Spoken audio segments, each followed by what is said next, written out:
name's Heather Quintero, and I teach mathematics at Well-Trained Mind Academy. I have been teaching math now for more than 25 years, and I love to teach math because when I was in school many years ago, I hated math. It was my least favorite subject, and I thought I was terrible at math. And it wasn't until I had a wonderful instructor in college in when I was taking calculus that I fell in love with mathematics and the beauty of all that you can do with math. So my goal as an instructor is to have my students have a better experience than I did.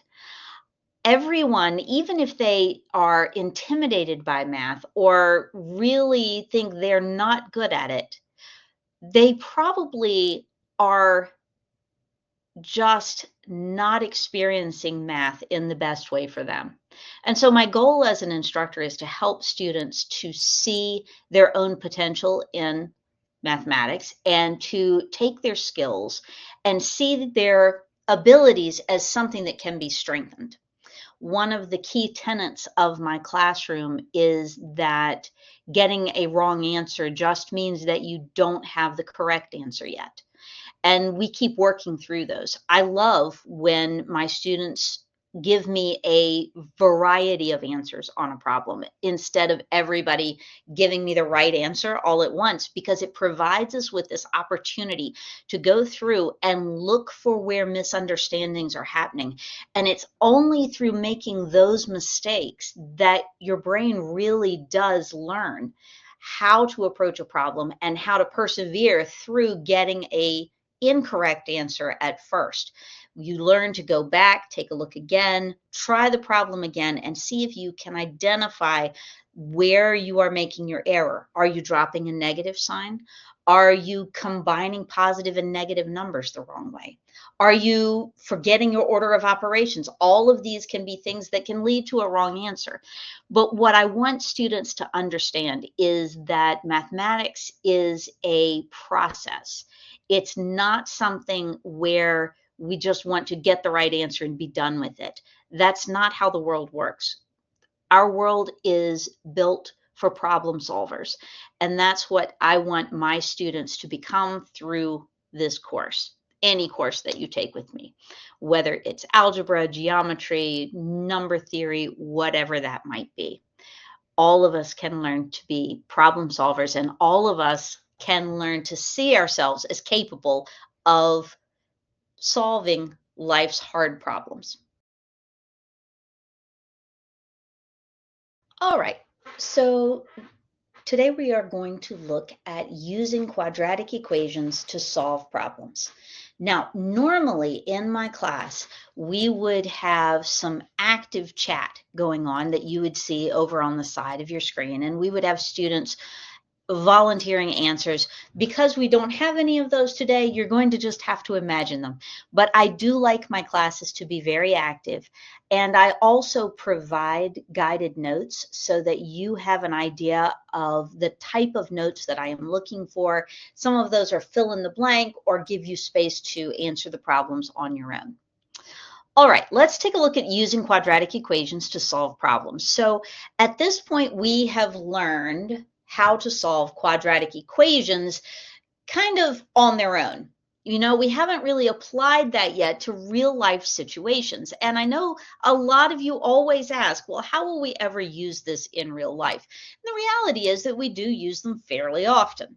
So lots of different problems involve solving quadratic equations. Now, the big thing, as always, when we're working with a real life problem is writing out our equation. But once we get our equation written, we can use any of the methods that we have learned in order to solve it. So the methods that we have learned for solving quadratics so far involve factoring. And we remember factoring works fine as long as we're working with fairly simple equations. Completing the square. You know, this is my favorite method. Completing the square always works. And then we also learned how to use the quadratic formula. Now, quadratic formula is nice because we can just plug in our numbers. In other words, we've already rearranged We put all of our numbers in place, and then we just simplify it to solve. So usually what we do is just pick the easiest method, and that really depends on what our equation looks like. So let's take a look at a couple of samples. We're going to start with one that is just a regular number problem, but we're going to take a look at how to solve it. So this problem tells us one number is 10 more than a second number if the product of the two numbers is 144. Find the numbers. Okay, so the first thing we want to remember here is that our temptation is to use two different variables, and we want to make sure we don't do that. We only ever use two variables if we're forced to, because using one variable will almost always make our equation easier to solve. So we've got enough information here to just use one variable. It tells us that one number is 10 more than a second number. So let's let our small number, our smaller number, we will let that equal n, and the bigger one, of course, is 10 more than n, so we'll just call it n plus 10. Okay, now this problem tells us if the product of the two numbers is 144. Now we remember product, that word indicates multiplication. So we're going to be multiplying these two numbers together. So the product of the two numbers is 144. So n times n plus 10 is equal to 144. Now, we know, first of all, that what we've got to do is go ahead and multiply this out, and then we'll decide which of our techniques we want to use to solve it. So be careful distributing your multiplication. Remember, it's got to get distributed to both of those terms. So we have n squared plus 10 times n is equal to 144. All right, so now we're looking at, we could subtract 144 from both sides, but that looks difficult as far as factoring. And also, if we use the quadratic formula, we're going to end up with a really big negative number under a radical. It seems like a bad idea. So maybe what we do here is complete the square. I think that's going to be the simplest thing to do. So you remember, to complete the square, we're going to be adding on to both sides. So we're going to put some little blanks right there to remember what we're doing. All right.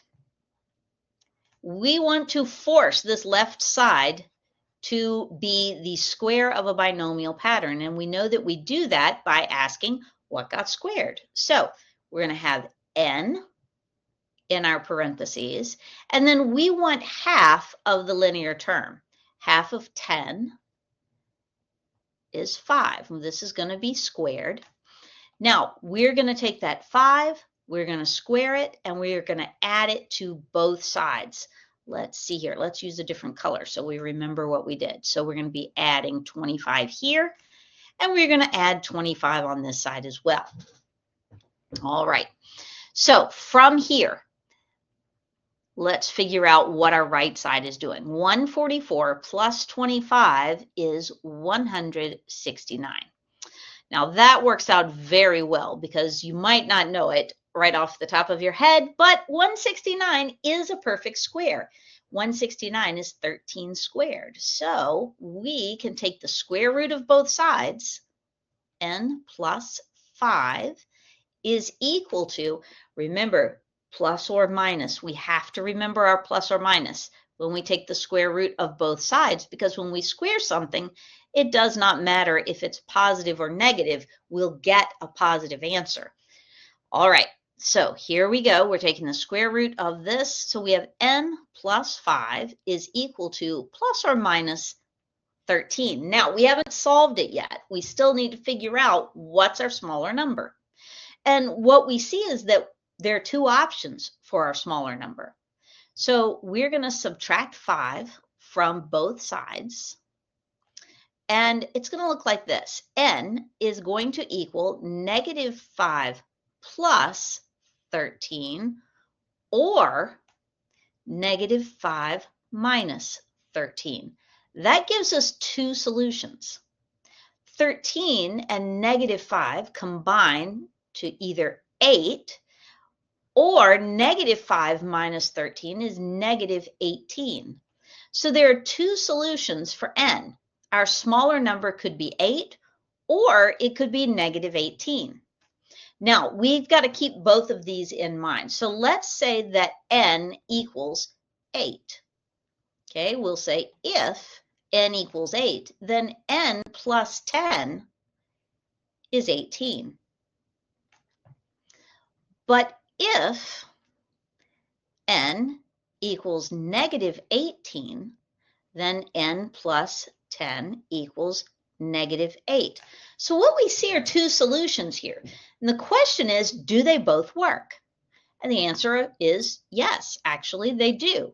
Because 8 times 18 does equal 144.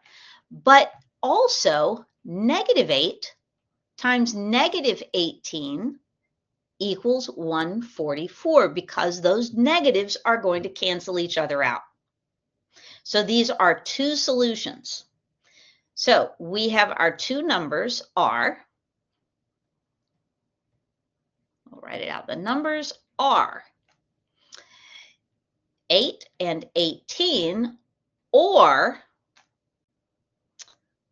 negative 8, negative 18. And there we go.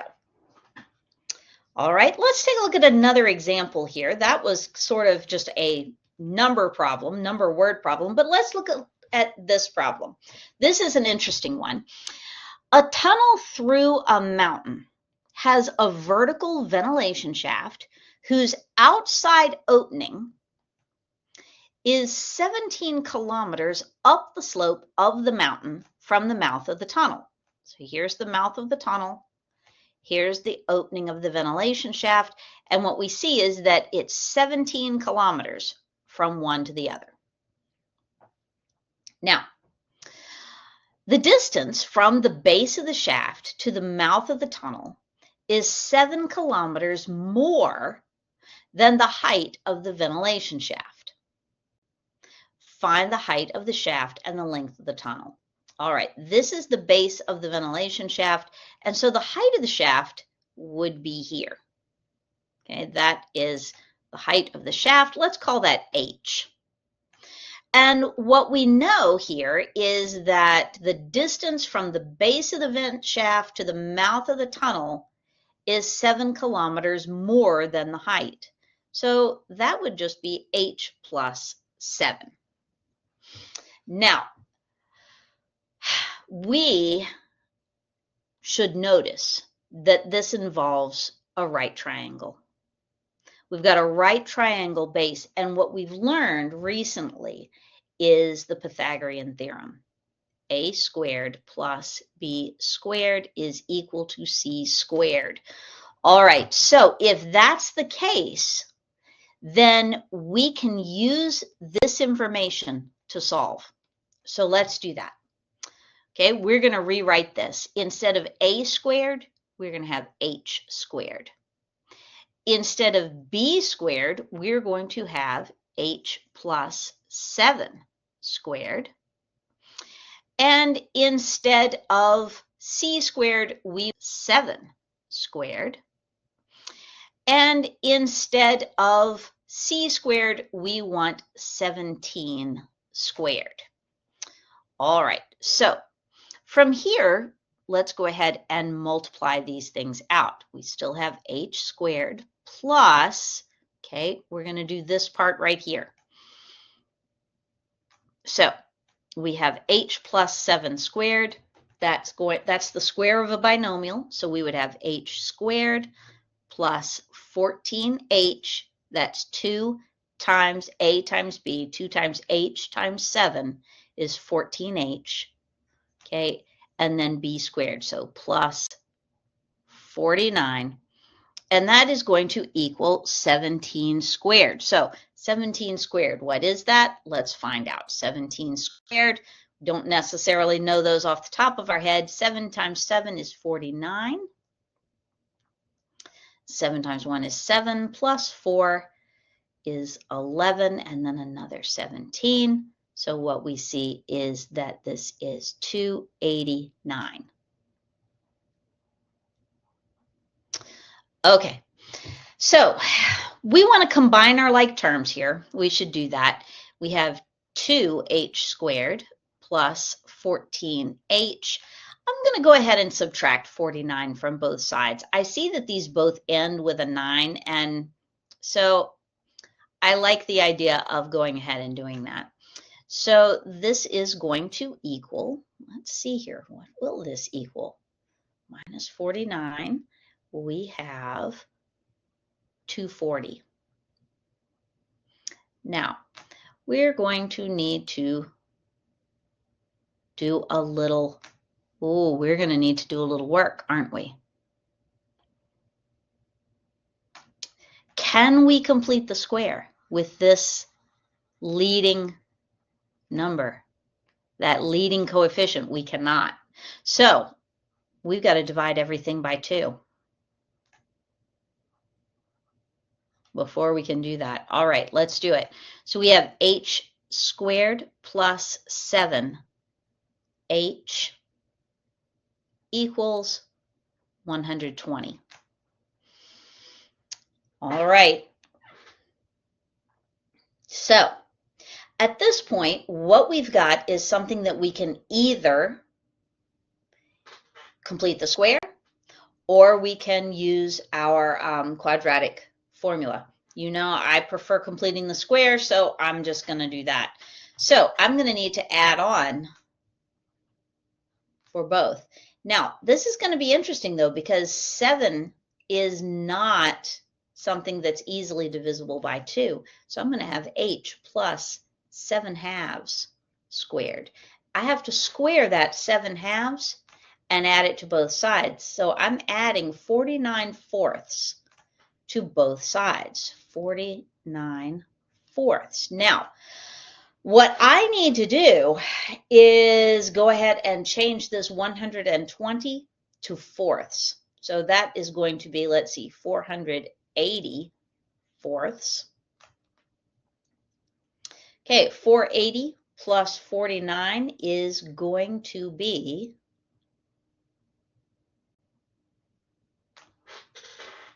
'Give you a second to figure that one out.